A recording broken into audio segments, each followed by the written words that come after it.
Shalom sahabat yang dikasihi Tuhan Yesus, puji Tuhan kita bertemu kembali dalam kasih-Nya. Ya, ada berita di Medan sahabat, di mana pengurus masjid memberikan ultimatum kepada wali kota Medan supaya menutup tempat penjualan daging babi di pinggir jalan di kota Medan. Ini saya dapatkan dalam sebuah media di Facebook ya, dengan tulisan begini sahabat ya. Langsung saja kita lihat videonya sahabat ya. Takbir! Allah! Takbir! Allah!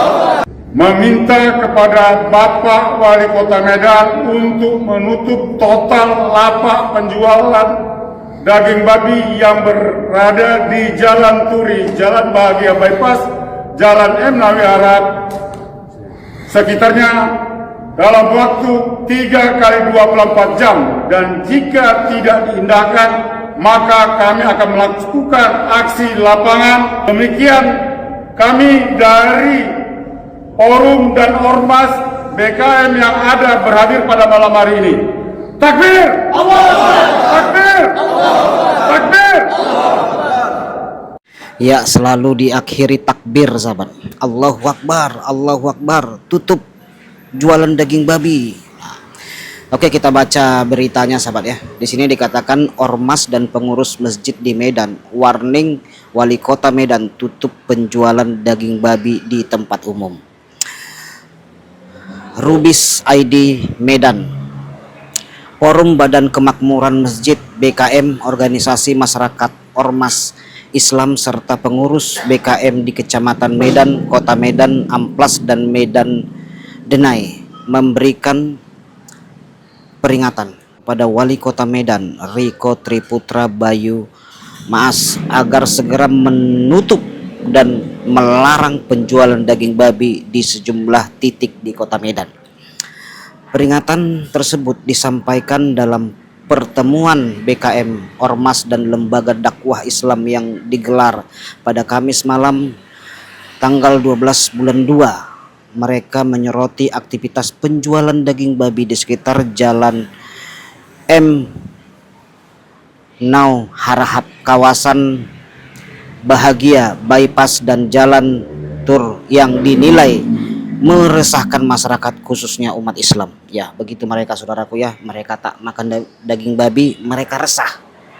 Ya itu, kalau tidak menyeruduk tempat jualan daging babi, menyeruduk tempat ibadah. Nah itu saudaraku ya, meskipun mereka tak ibadah di gereja, tak makan babi, selalu saja kepanasan melihat makanan-makanan non-muslim. Ketua Forum BKM Medan menegaskan bahwa keberadaan lapak penjualan daging babi tersebut tumbuh tanpa pengaturan yang jelas dan dinilai mengganggu kenyamanan warga. Ya, yang terganggu hanya mereka saja sahabat ya, hanya mereka saja yang terganggu. Seminggu lagi umat Islam akan menjalankan ibadah puasa. Wah ini sahabat ya, karena mereka mau puasa. Jadi mereka itu kan selalu berkata, hormati kami yang lagi puasa, hormati kami yang lagi puasa. Nah, mereka suka sekali sahabat ya berkata begitu, supaya mereka itu dihormati, disuruh-suruh orang supaya menghormati mereka. Nah itu kan sering sahabat ya, diseruduk warung, alasan hormati kami. Nah, begitu diseruduk tempat-tempat kedai nasi yang buka di hari-hari puasa, alasan apa? Hormati kami, hormati kami. Alasan saudaraku selalu ingin dihormati. Nah itu saudaraku, kita harus maklum itu, mereka ini selalu pengen sekali dihormati sahabat. Nah, kami meminta kepada Bapak Wali Kota Medan dalam waktu 3 hari ke depan untuk memsertifikasi penjualan daging babi. Bila Pemko Medan tidak berani melakukan, maka kami akan melakukannya sendiri dengan melakukan aksi lapangan, ujarnya. Jadi mungkin mereka akan ini saudaraku ya, datangi penjualan daging babi, akan mereka serudukkan begitu ya. Senada dengan itu, Ketua BKM Masjid Nurul Islam Maibar Stompul mengungkapkan kekecewaannya atas lambatnya respon aparat pemerintah Kota Medan terhadap keluhan masyarakat di Medan Amplas. Nah, mereka selalu merasa terganggu sahabat ya. Mereka merasa bahwa apa yang mereka lakukan 5 kali sehari itu. Nah, tidak boleh dikritik sahabat, tidak boleh orang terganggu. Kalau ada orang terganggu mereka marah kan gitu saudaraku ya. Jadi kalau orang lain terganggu mereka terhadap keluhan masyarakat di Medan Amplas, Medan Demnai dan Medan Kota, ia menilai langkah cepat diperlukan untuk menghindari potensi konflik horizontal. Nah, begitulah bahwa beberapa berita yang bisa saya sampaikan sahabatnya. Bagaimana untuk menghadapi bulan puasa ini kita disuruh menghormati mereka supaya tidak jual daging babi. Dan hal ini saudaraku bukan pertama sekali di Sumatera Utara kejadiannya. Ada juga sahabat ya, di Google kalau kita cari ya, rumah makan babi panggang Karo. Nah, itu diseruduk tutup oleh EPI dan organisasi Islam sahabat. Dan herannya sahabat ya, orang-orang seperti ini dibiarkan bertumbuh. Dan kami minta kepada Pemko Medan, masyarakat akan mendatangkan masa lebih besar dari semua lapisan elemen umat Islam di Kota Medan. Bersumpah demi Allah akan saya arahkan ibu-ibu seluruh Kota Medan jika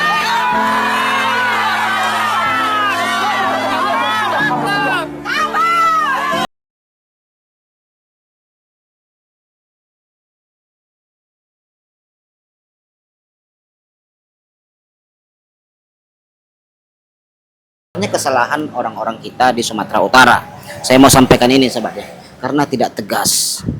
Karena kita ini selalu tinggi sekali toleransi sahabat. Bayangkan sahabat ya, mereka berani berkata begitu di Sumatera Utara. Padahal babi panggang Karo, makanan khas Batak yang rata-rata itu saudaraku dari babi adalah makanan adat sahabat, makanan kebanggaan Sumatera Utara.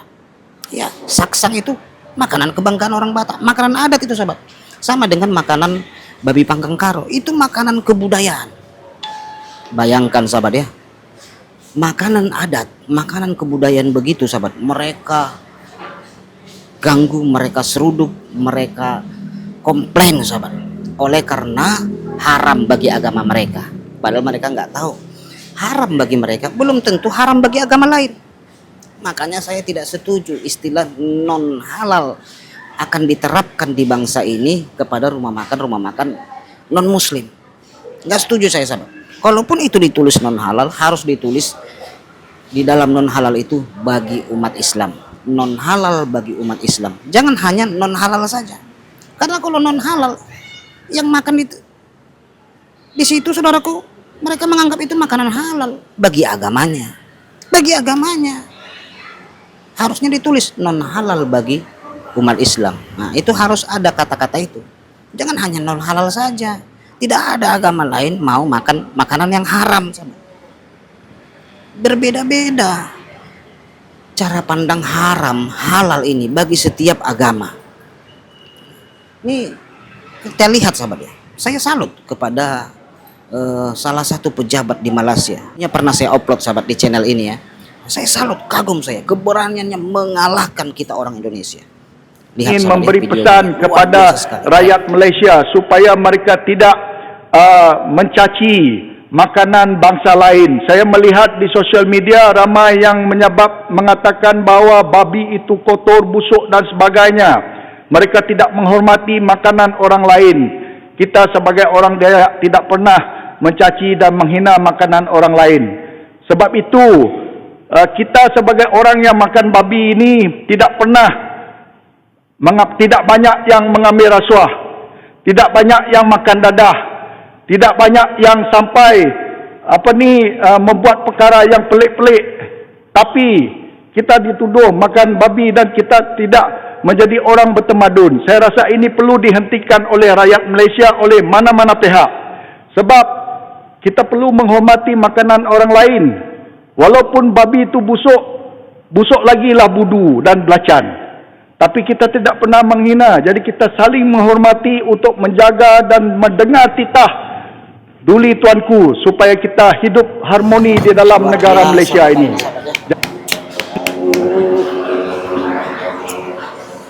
Keren sekali Bapak ini. Berani sekali nyalinya. Hal seperti ini tidak pernah terjadi di Indonesia sahabat ya. Pejabat itu berkata seperti pejabat Malaysia ini. Nggak pernah sahabat. Jadi Malaysia 10 langkah lebih jauh ke depan untuk memikirkan ini. Luar biasa. Hebat ya. Padahal Malaysia itu kerajaan sahabat ya, dan menggunakan hukum syariat Islam. Ya. Dan kita lihat perubahannya cukup luar biasa.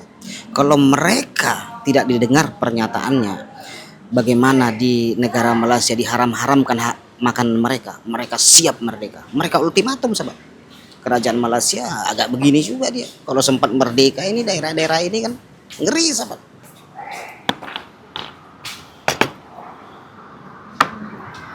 Aman? Aman bang, kasih bang.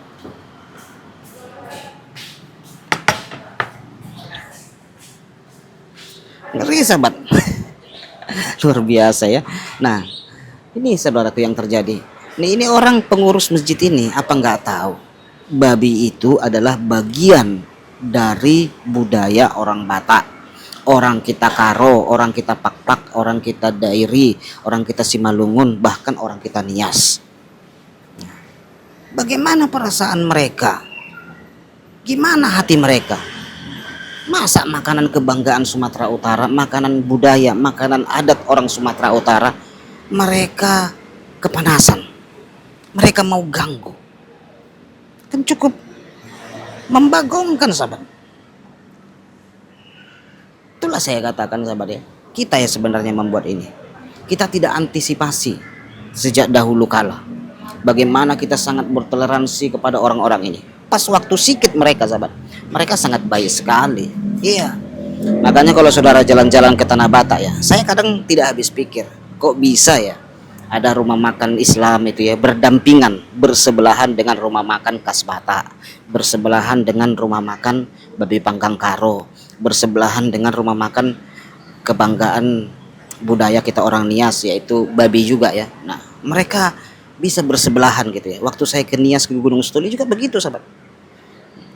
Mereka bisa bersebelahan gitu ya, dapurnya juga hadap-hadapan. Saya berpikir ya, apa karena mereka masih sedikit ya?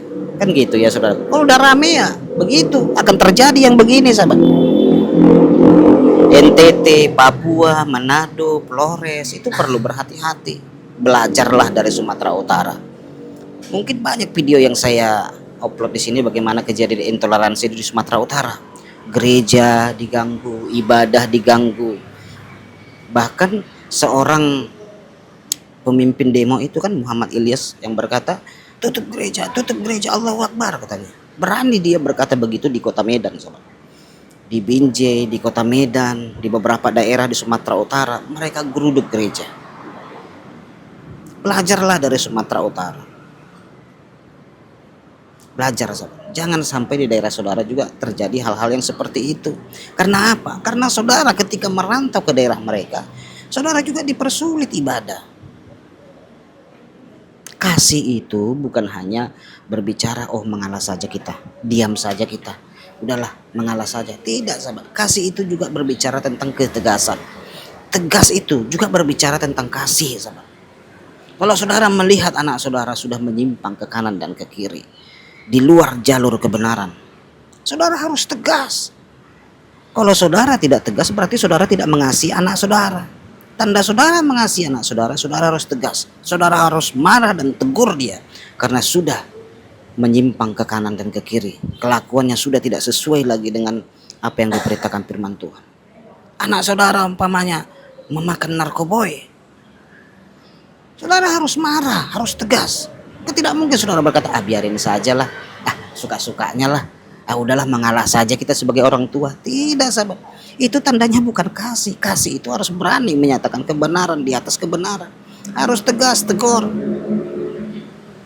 Makanya saya pernah berkata, daerah-daerah Kristen itu harus membuat perda atau peraturan daerah secara Kristen. Agar apa saudaraku? Mereka tidak menetapkan nanti peraturan agama mereka di daerah saudara. Begitu mereka banyak rame, mereka tetapkan. Kelanjutan lah saudara, kerepotan lah, barulah saudara tersadarkan, barulah saudara menangis-menangis. Gereja kami diseruduk, makanan adat kami diseruduk. Kan gitu sahabat. Mumpung daerah saudara masih belum terpapar oleh kadronisme, tetapkan itu peraturan daerah. Begitu sahabat. Supaya apa? Anak cucu kita nanti ke depannya tidak mengalami seperti ini. Lihatlah sahabat, makanan kebanggaan Sumatera Utara sudah diprotes. Kalau dalam 3 hari kata mereka ya, 3 hari tidak dibubarkan orang jual daging babi itu, mereka akan turun ke jalan.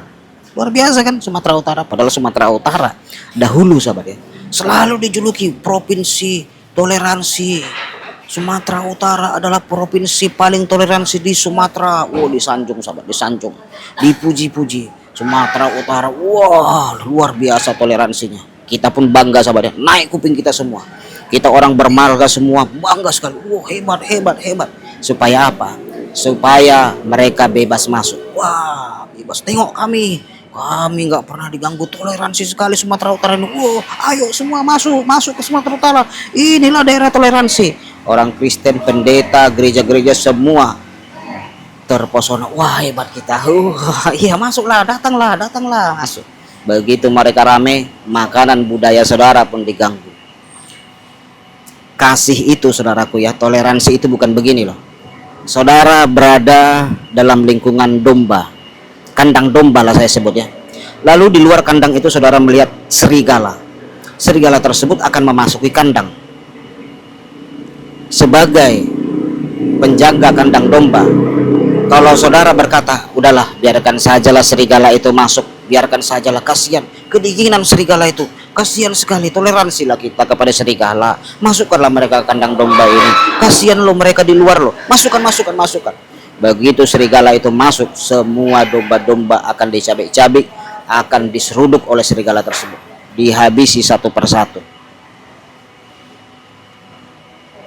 Toleransi itu bukan begitu sahabat. Toleransi itu bagaimana? Kita hormati dia di luar. Nah itu sahabat, hormati. Makanan mereka hormati, kita hormati sahabat. Ibadah mereka kita hormati. Biarkanlah mereka menjalankan ibadah mereka sesuai dengan kepercayaan mereka. Jangan kita ganggu. Tetapi begitu kepercayaan kita diganggu, makanan kebudayaan kita diganggu, kita harus tegas, harus berani bersuara, sampaikan ini. Tanah suci kita diolok-olok, kita harus berani sampaikan. Gimana perasaanmu kalau tanah suci mu kami hina-hina, kami olok-olok, kami kutuk-kutuki, gimana? Seperti di Siantar ada aksi mengutuk Israel. Kan lucu sahabat. Toleransi itu saling menghormatilah. Kristen hormati tanah suci orang Islam. Saudara kita Muslim hormati tanah suci orang Kristen. Kan semua agama punya tanah suci masing-masing. Tidak sama tanah suci itu sahabat. Saling menghormati. Jangan kita diam. Kalau kita diam mereka kan nggak tahu sahabat. Wajarlah dikutuki tanah suci kita karena mereka nggak tahu. Tetapi kalau kita beritahu, mereka tersadarkan. Gitu. Nah gitu sahabat yang terkasih ya. Nah kita orang-orang Batak, orang Nias, suku-suku yang ada di Sumatera Utara perlu waspada, perlu berhati-hati. Makanya saya agak setuju jika tanah Batak, Nias ini bikin provinsi sendiri. Setuju saya sahabat, karena Medan itu udah susah saya ungkapkan sahabat ya, sulit sahabat. Kalau di Medan mau dibikin perda Kristen itu sulit sekali. Memang harus bisa. Biarlah Medan itu kalau memang diklaim sebagai kerajaan Islam, katanya menurut sejarahnya Bogono begini-begini ditemukan oleh kerajaan Islam ini dan itu, biarlah itu milik mereka. Kalau saya ditanya, biarkanlah. Karena kalau dibenahi pun itu nanti bisa menimbulkan perang sahabat, pertengkaran yang sulit diselesaikan. Tapi kalau kita serahkan itu, kita lihat apa jadinya Medan kalau tanpa Tanah Karo, tanpa Danau Toba, tanpa daerah-daerah lain seperti Nias dan yang lain-lainnya itu. Kita lihat apakah bisa sebesar ini. Sedih melihat video ini sahabat, bagaimana mereka marah sekali dengan makanan atau daging babi yang merupakan makanan kebudayaan orang Batak. Kalau di zaman Olo Panggebean sahabat, takkan berani mereka ini. Saya percaya di zaman Tidi Pardede takkan berani ini sahabat. Iya, kalau Olo Panggabean masih hidup takkan berani nih mereka ini, organisasi kaum radikal ini takkan berani sahabat. Karena waktu di zaman Olo saudara tahu ya, tegasnya luar biasa. Meskipun dia dijuluki sebagai preman ya saudaraku, tapi ada nilai-nilai positifnya untuk melindungi khususnya orang-orang Batak ya di Sumatera Utara. Tapi sekarang tak ada lagi sahabat. Jadi di Sumatera Utara ini kita membutuhkan sosok pengganti Olo. Ya, ya tapi janganlah seperti mafia ya, seperti Olo begitu ya. Nah, janganlah seperti, tapi sosok yang berani tegas seperti Olo dulu. Oke lah sahabat yang terkasih ya. Demikian informasi yang bisa saya sampaikan. Tuhan Yesus memberkati kita semua. Shalom.